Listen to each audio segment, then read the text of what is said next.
Ioidele, ioidele, ioidele, ioidele, ioi. Toată lumea știe că eu sunt fata de la țară, la oraș venită nou.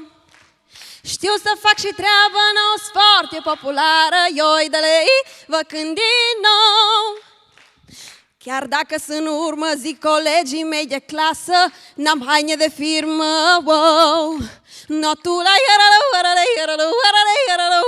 ioi, Ardelean, Ardelean Show.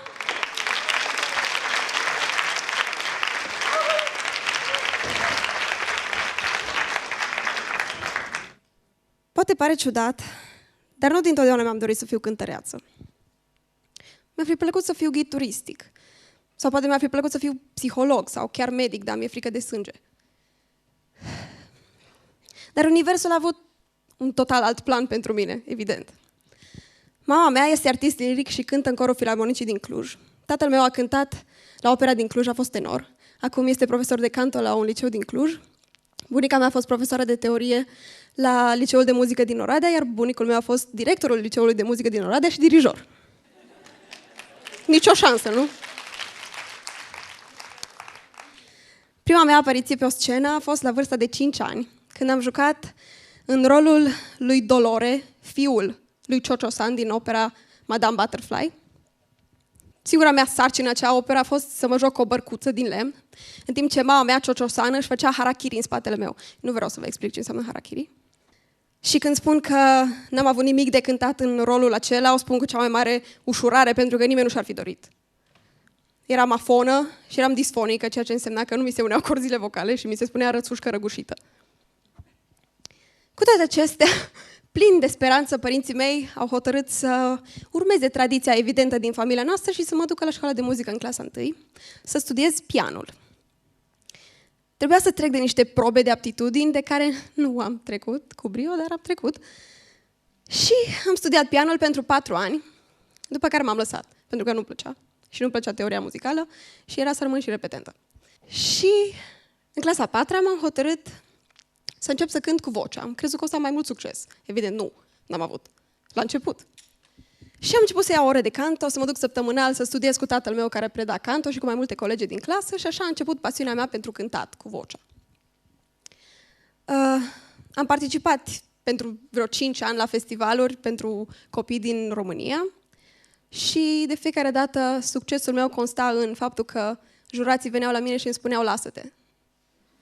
Sau fă și tu teatru, nu știu, dansează. Cu toate acestea nu m-am lăsat, evident. Am perseverat și am încercat să găsesc ceva al meu. Ceva ce să mă reprezinte, ceva ce să-mi aducă premii. Și am descoperit într-o zi o tehnică a yodelingului.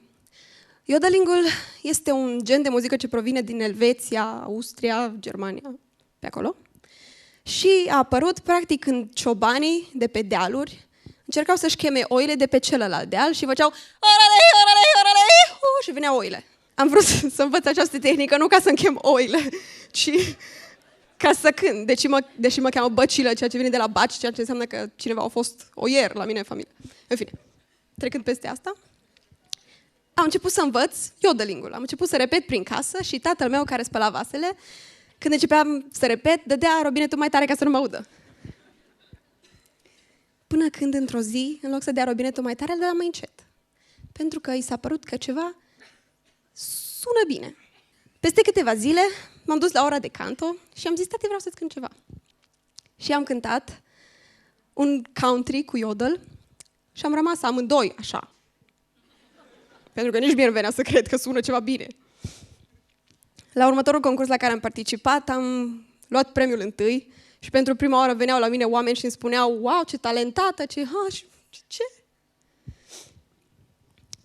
Așa că următorii ani am tot luat premii cu yodeling-uri și așa mai departe, până când m-am plictisit și am zis că vreau să fac altceva, dar tot cu yodeling-ul, nu vreau să renunț la yodeling. Și m-am gândit să compun eu o piesă cu yodel în română. Ceea ce mi-era imposibil pentru că mă lăsasem de muzică în clasa 4-a și n-aveam noțiuni. Așa că am lansat această provocare mai multor compozitori din România dintre care unii mi-au spus, ce-i aia? Alții mi-au spus, nu-mi place, și alții mi-au spus nu.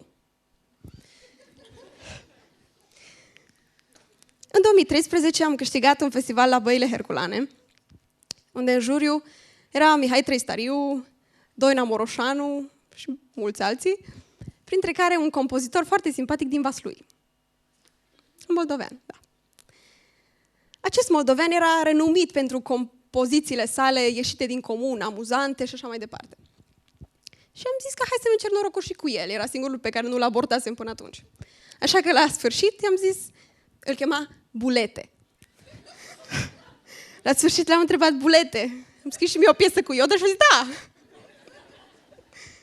Așa că am început să repet, să-mi fac în minte niște tipare de Iodel pentru refrenul piesei, să mă gândesc cum o să sune.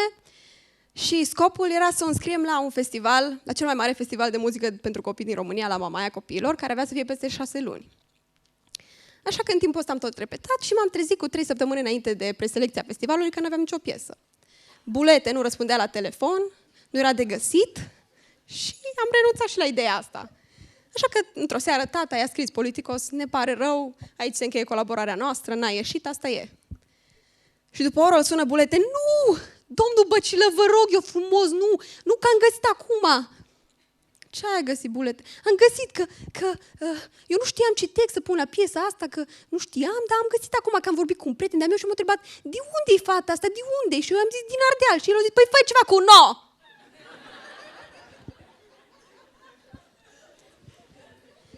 Așa că aici începe povestea Ardelean Show-ului.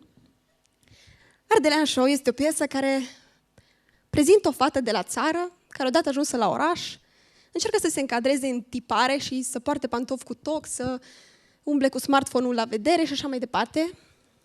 Și Bulete m-a surprins perfect pe mine în această piesă, pentru că de-abia stau pe tocurile astea de 3 cm și mă chinui foarte tare să nu vorbesc ardelenește. Am participat la Mamaia Copilor, am cucerit trofeul festivalului și de atunci am cântat această piesă peste tot pe unde am putut. Și de fiecare dată a avut succes, că toată lumea râde, adică nu, când râde lumea măcar râde și nu plânge.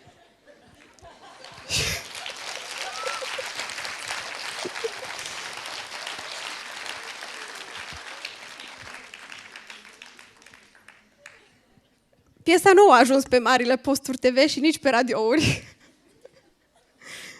Dar a fost cântată de mulți copii și adolescenți din România și pe Facebook are peste 2 milioane de vizualizări și 50.000 de share-uri și comentarii ha-ha-ha.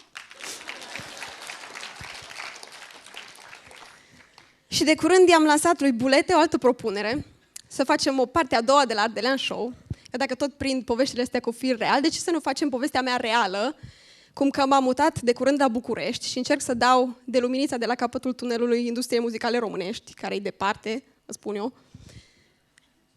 Așa că poate în partea a treia a Ardelean Show-ului o să aflăm dacă am reușit. Mulțumesc!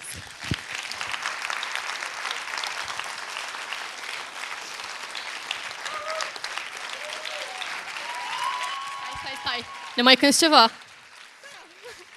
Ce să cânt? Ardelean Show, nu? Vă cânt strofa a doua.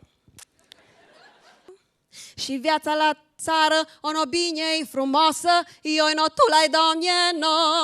Acu de la casă trec la carte sănătoasă, eu de lei la școală, no. Acu la oraș not și că trebuie să fii cochetă, eu nu știu ce-i aia zău. Și la discotecă și pe stradă, la terasă, eu de lei frumoasă, no. Mulțumesc! Mulțumesc!